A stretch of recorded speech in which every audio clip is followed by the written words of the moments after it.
না যাই। কাকে চাই? আপনি কে ভাই?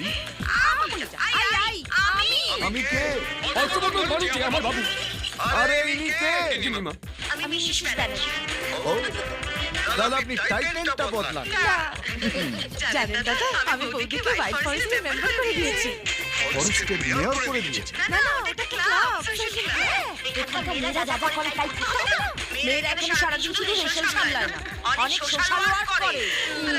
কাকে জানেন? গিয়ে দেখি ওখানে তো বৌদিকে সবাই আগে থেকে চেনে। কি দুর্ভাগ্য আমার, আমি শুধু দিতে পারলাম না। আর আমি যখন থেকে গেছি, ও মা, সবাই বৌদিকে হাত করছে, বলছে, মিসেস ব্যানার্জি, মিসেস ব্যানার্জি। সবাই আমাকে ক্লাবে বলছে, welcome Mrs Banerjee, welcome Mrs Banerjee. আর সবচেয়ে বড় কথা কি জানো? ও আমাকে চিনতে পেরেছে, আমার সাথে হাত মিলিয়েছে। কে? কে আমার বউয়ের হাত ধরে টেনেছে? খান, শাহরুখ খান, ওখানে অনেক ফ্রেন্ডস আসে। আচ্ছা,